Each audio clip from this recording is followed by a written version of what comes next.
morning, grandkids. Sorry I've missed the last few days of my book reading. I'm going to do a couple of them today. I was gone, I had to work at school, and then I kind of forgot. This book is Frosty the Snowman. This is an old book too. Oh my gosh, I'm not sure exactly which kid got this book, but it's an old one. Okay. Frosty the Snowman came to town one bright, cold winter's day. The first real snow of the winter had fallen the night before. In the morning, out came the children, and they started to roll snowballs. Round and round the snowy yard, they rolled the snowballs. Soon they had two fine big ones. That is a good big snowball. Round and round the yard again. There was a little snowball, just the right size for a snowman's head. Billy ran home and brought 2 bits of coal to use for the snowman's eyes. Sally gave him a button nose and a funny corncob pipe. Tommy brought floppy galoshes and a scarf for the snowman. And Joe brought him a pair of old red mittens to wear. Galoshes are boots, just so you know.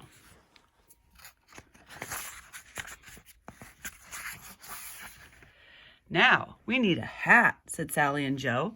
So they all began to look around. Sally found an old cap, but it didn't look just right. Billy found a battered felt hat, but it still didn't seem right. Just then, down the street came the whistling wind, and it blew to their feet a shiny top hat.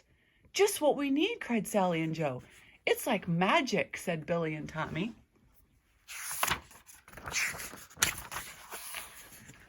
It was Tommy who picked up the shiny top hat and put it on the snowman's head. Zing! Tommy's hand sprang back with a shock. It's magic, gasped Tommy. So it is, said a voice, a deep, chuckly voice they had never heard before.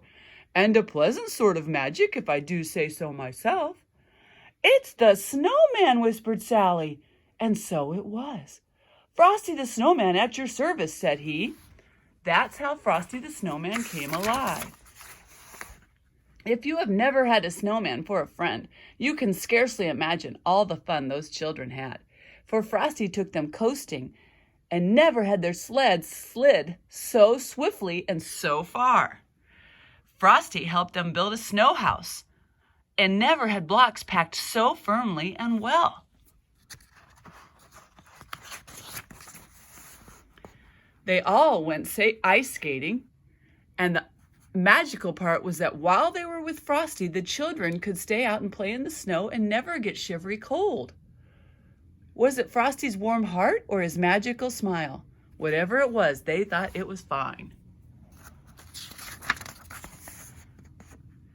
Each morning, when the children came out to play, Frosty had a wonderful plan all set up. One morning he said, "Let's go shopping today. I've never seen a store, you know."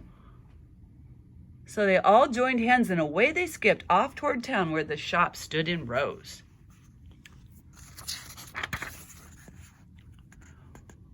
It was fun showing Frosty around, for he thought every window was so wonderful. All around the town they led Frosty that day while the warm wintry sun shone down.